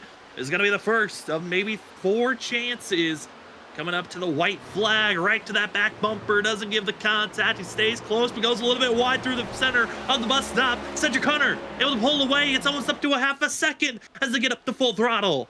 Cedric Hunter must have watched some tape there on Zach Hall on what to do defense, like Zach Hall told us. Got in there a little lighter going into the corner, but made sure he backed up that middle of the entry to get the good run off, and then gaps Trenton Jump going down the straightaway. That was textbook of what we saw in the first race, defending that bus stop, the all-important bus stop, because he got such a long straightaway and turns 3 and 4 of NASCAR's. The 13 gets loose though, getting into the corner. He goes wide. He's able to do it. He goes too wide. Trent Jumps there. Jump takes the lead on the white flag as the 46 takes off. Cedric Hunter just needed to hit his marks, and on turn 1 completely falls apart. Now it's on to Trent Jump. Will he be able to stay composed and be able to hit his marks perfectly as the 13 just watches his competition fade away? All of that hard work, throw it up. It is out of here. Trent Jump going down to these final couple of corners, the last horseshoe before we get ready to go back onto the oval circuit. There's just going to be 2 more chances. It's down into this heartbreaking zone, then the bus stop, and that's it. Vincent Sora needs to get by Hunter now. Gonna give the bump, but not close enough to really influence the 13. They're too far back. It's over a half a second.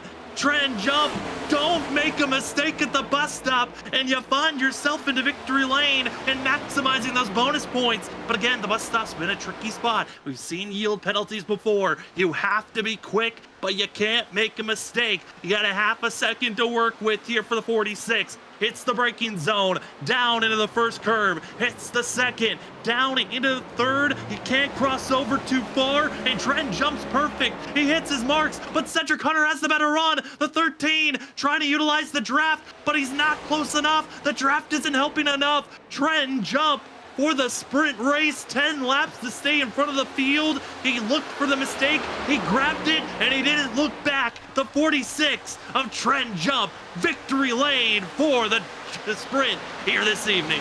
Congratulations, 46 Trenton Jump, but I tell you what, 13 Cedric Hunter, he put on a really good show that final lap.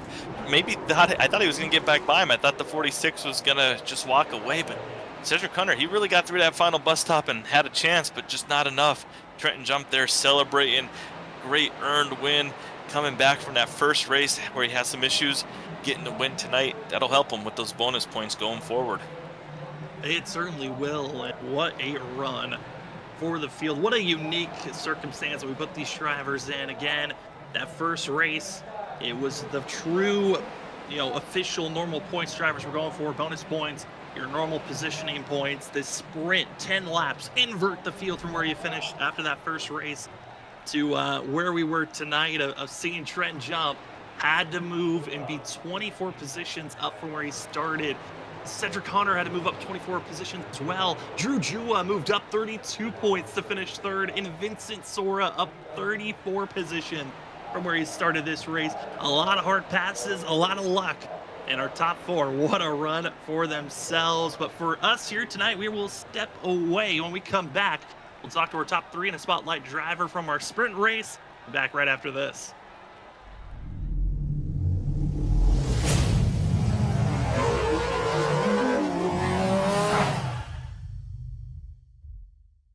starting back and you get an early caution, you got to start thinking, are you going to go in, get some of that fuel, so maybe you could do a shorter stop later. We're not thinking tires are going to be the most important thing. I would think all drivers will definitely change them under the caution, but then I don't know. I don't know if people will be taking any, maybe just 2. I don't think people are going to want to sit there and take all 4, but I don't know. By the time you fill that fuel up, maybe they're going to get 2 or 4. It's definitely going to be all different kinds of strategy, but if you're starting in the back, you got to start running this race in reverse, trying to figure out how exactly you can get to that front. Yeah, that's going to be a lot of thinking points after the stage is over. First stage again, going to be our first 20 laps. Top 10 drivers get bonus points. A lot of drivers want to make sure they're up front for that run. Majority of the drivers will be starting on the outside, but up front, it's Larry Yingling in the 67, Douglas Newbegin in the 7. Your Meals on Wheels 250 is underway as race number 6 has our front row roaring down into turn number 1. And they're still just 2x2. We'll be seeing this a lot all night. You can see that going up through the gearboxes. You see some of the backfire coming through the 7 there, getting through the gears. But right now, these drivers are probably just trying to get through these first 20 laps. They're going to stay 2x2. No one really out. That's some huge damage you're dealing with, and big moves as well, as the first group of drivers are in line. And oh no, Danny Cochran, big bump slid up, and oh, huge wreck. Bad bump. We stay green. Second pack trying to drive by.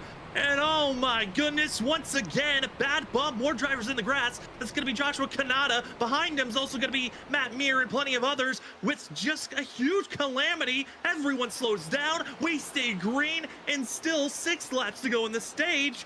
How many more wrecks are we going to see here tonight? Because Justin, this is insane what these bad bumps drivers are giving. The 16 just out there in the grass the second time tonight. I mean, it's just crazy right there. That was just bad luck on his end, and wrong place, wrong time for the second time, gets forced down into the grass. You've got to feel for him. It just being in the wrong spot.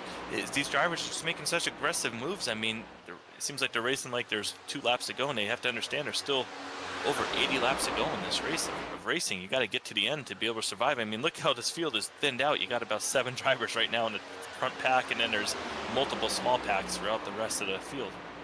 And drivers that were caught up in that wreck that have required damage, Danny Cochran, Dakota driving just because of that injured car, but doing a great job getting around that 06. Yeah, and for the leaders, they've been dealing with a lot of sensation. Welcome back, ladies and gentlemen, to the WSSR Cup Series, Season 9, race number 7. Earlier in the race, we got to see Zach Hall win the main event. Well, we got to invert the whole field from where they finished, and it was Trenton Jump marching his way through the field, able to make some late passes, and ultimately takes the gold here for the bonus race for sprint race number 2. Trent, Sam, and Justin up the booth. Congratulations on your sprint win. Man, how are you feeling after that 10-lap shootout?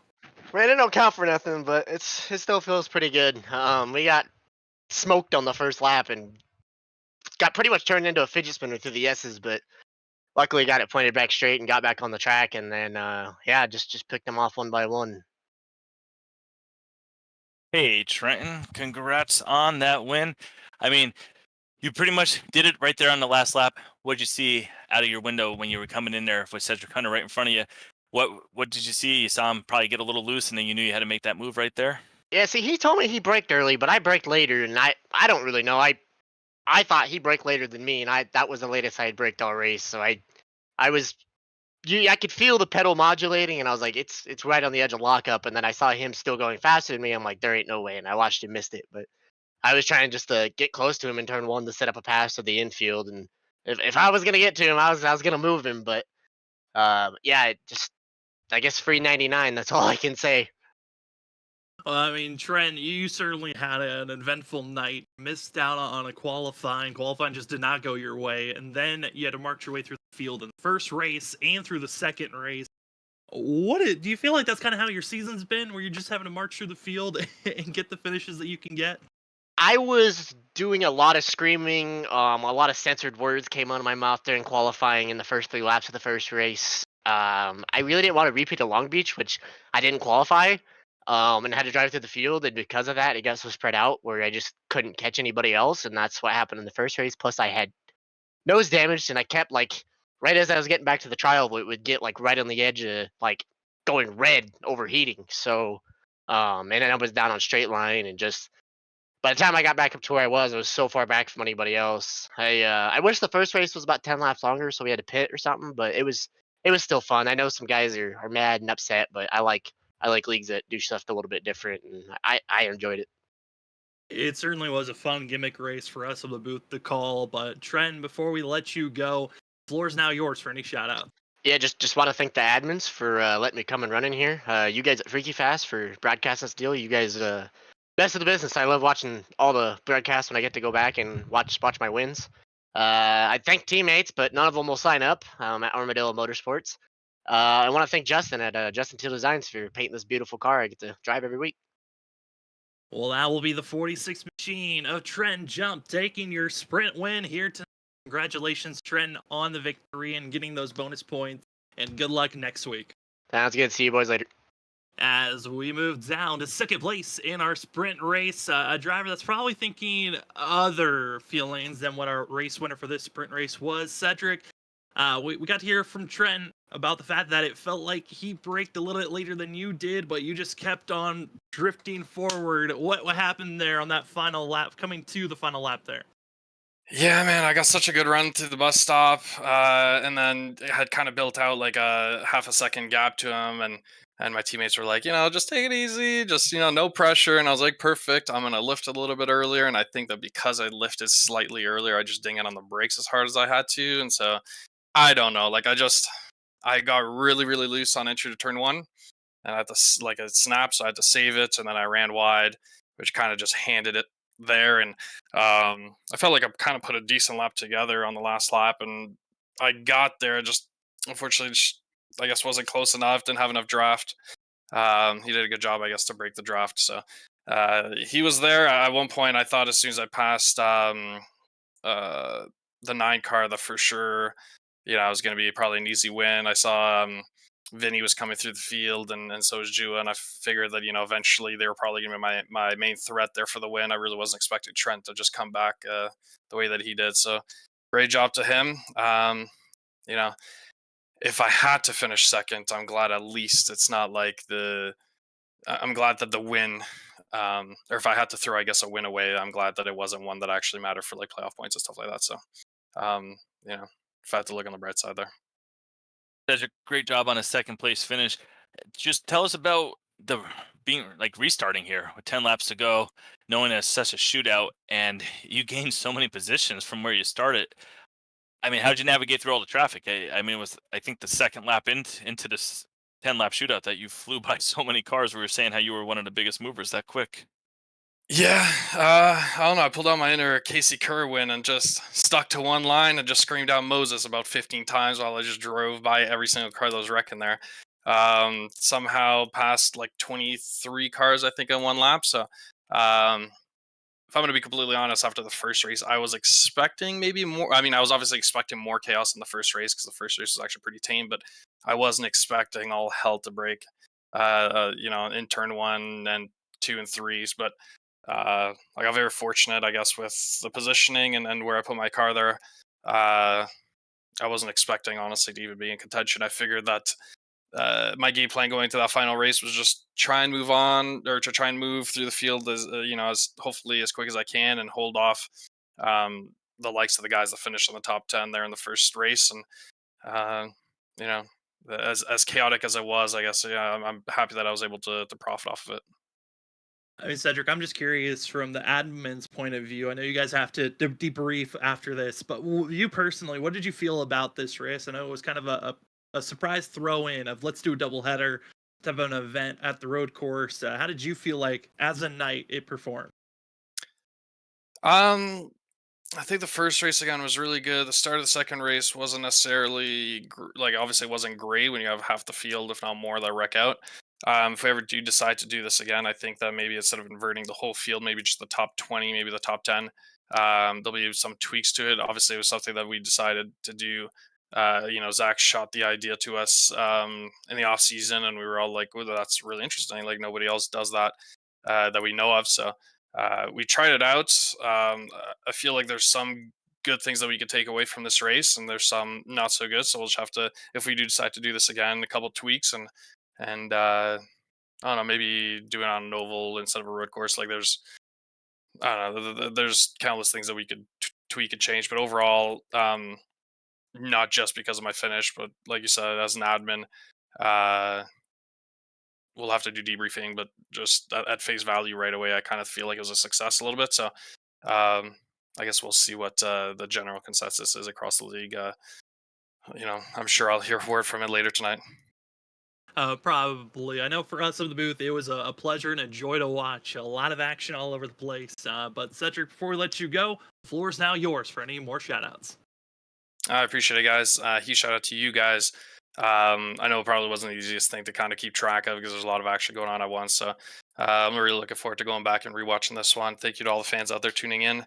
Shout out to my teammates. I guess Norris, had some struggles. He had technical problems that kind of ruined uh, his race, I guess, in the first race and stuff like that. But we had a good comeback from Nick, and obviously Zach got the win. So congrats to him. I know he's third in points, but he's officially locked into playoffs with me. So welcome to the playoff club, buddy.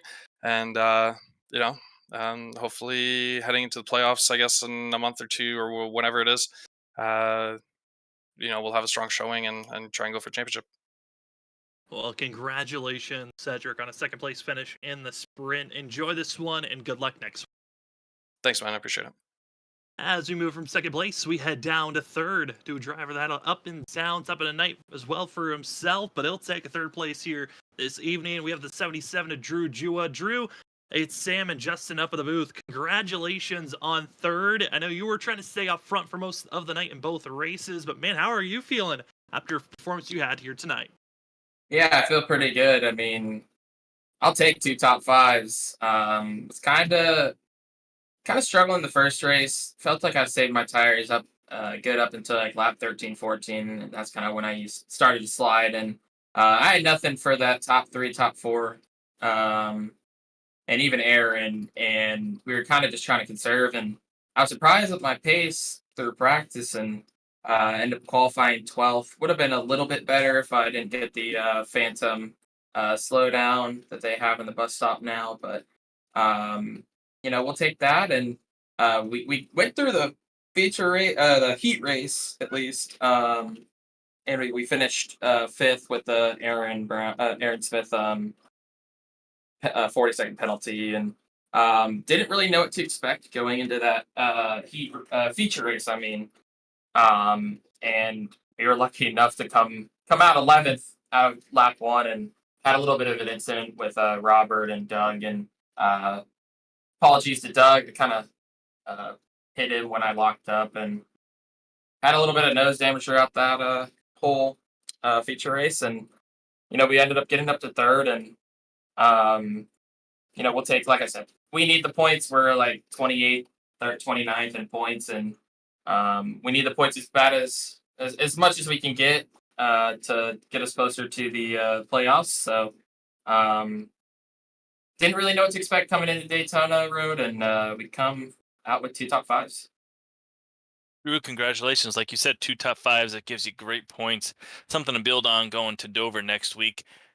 Tell us tonight, obviously you're going left, right, high banks, everything. Got a little bit of everything at this track. Next week, Dover, are you feeling like that's going to get back to a type of track where you feel like you could definitely continue to have the pace you've been having so far this year? Yeah, I would say so.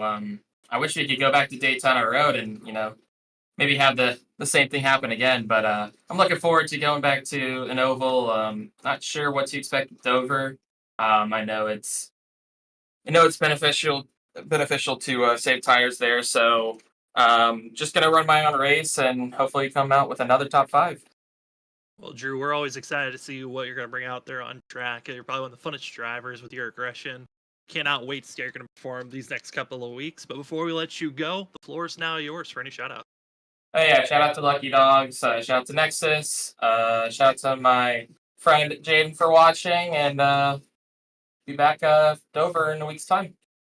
Cannot wait for it. Congratulations on third and 2 top fives here tonight, Drew. Enjoy it and good luck next week at Dover. Thank you. as we move away from interviews, we can see. I believe we've got it. We tested it out. We should have our end results for our sprint race that we just had, and it's gonna be Trent Jump taking that victory. Cedric Hunter gonna be in second, with Drew Jua third, Vince Sora fourth. Our biggest movers of the night all finish inside of our top four. Shane Taryn will finish fifth. Six goes to Aaron Smith the second. Zach Hall, who was also a part of our biggest movers category, he'll finish seventh in that 32 machine. And also our main event winner, that win locks him into the playoffs. Eighth, we find the 26th of Tom Sinchek. Ryan Noel, who kept himself up front for most of the night in both the main and also in the sprint, he'll come away in that ninth place position. And then Anthony Gaudio in 10th place. But we look at throughout the rest of the field, I'm going to say, Justin, I think a lot of drivers throughout this sprint, again, it was a trial, it was a test. Try something different. The admins put out there. It certainly was something chaotic if you could survive that first lap in the second of this sprint race, but it was a madness. And here are some of the drivers that really did not survive the chaos. Oh, there are definitely some drivers that we unfortunately didn't get to talk about all of them, but if we did, maybe they were having too many issues. But just look at these drivers back here. I mean, one that stands right out, 24th place, Nick Crawford. I know in that first race, we saw him running up front, thinking he was definitely a driver that could be really fast, had the practice speed, had qualifying speed, but had that problem, Sam, where he got off track and just not able to recover and kind of snowballed into not the night he probably wanted. And even a driver like Ryan Kelly, who we know has tremendous speed, being back there in 26. Christopher Wade, we saw him having a problem there in the beginning of this race. John Forbes Jr., we thought definitely was going to have a little bit more road course race tonight. Just unfortunately a bad night for him right there. 31st, Gavin Rogers. That has to be one of the heartbreakers of the night because he was so good in that first race and we really thought he was going to have a chance to drive up through the field. But again, lap one incident, same thing with Brian P. Johnson, was really fast in that first race. Second one, just not getting it done. And then Danny Cochran was having a good run going, but then he got off there going through that bus stop like we talked about and just got the damage, and then his night did not go where he wanted it to be. No, it really did not go the way that he wanted to go, and it just kind of fell apart for a lot of these drivers. 39 drivers took the green for the sprint race. Mike Tellier, Ben Keeney both missed out on the start.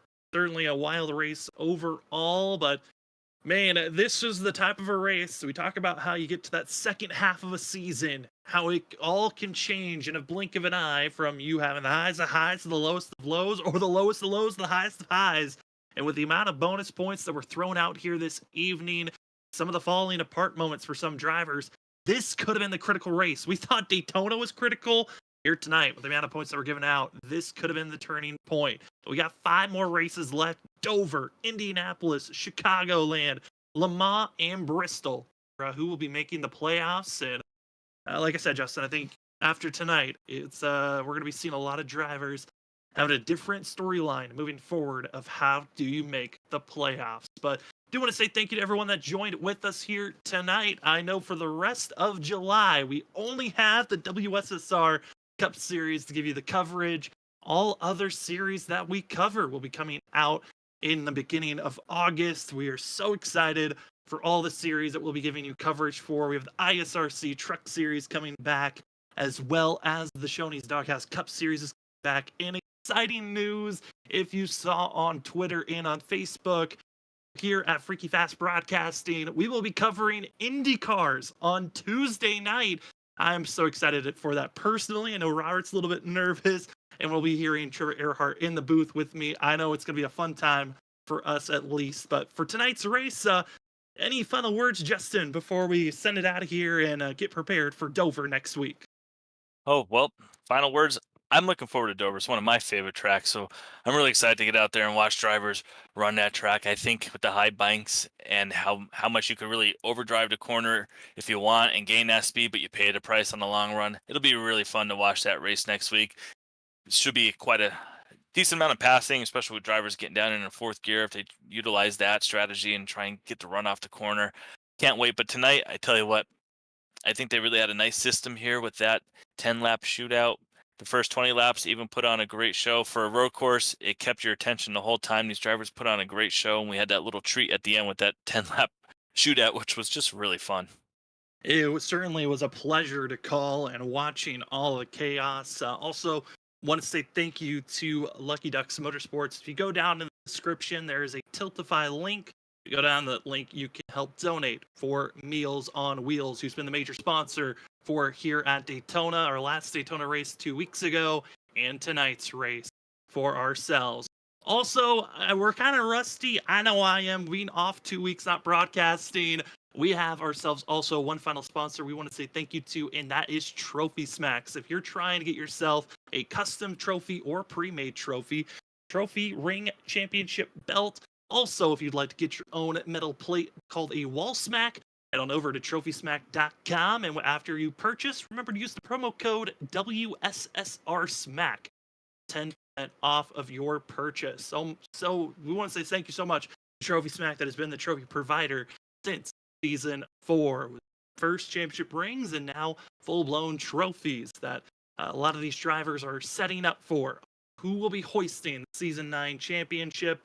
And it is all coming down very quickly. Just 5 more races left before we get prepared for the playoffs. Don't want to miss it. But for tonight, want to give congratulations to Zach Hall, winner of the main event, first race of the night, and the bonus point winner for a sprint race of Trenton Jump. Congratulations to both drivers. Enjoy those victories. But for us here at Freaky Fast Broadcasting, for myself, Sam Dyer, for Justin Malarkey, Robert Moyer Jr., and everyone else that helps out at Freaky Fast Broadcasting, thank you for joining with us. We are so happy to have you on our Wednesday nights. We'll see you next week as we get prepared for the Monster Mile, the Concrete Dover. It's our next race for Season 9 of the WSSR Cup Series.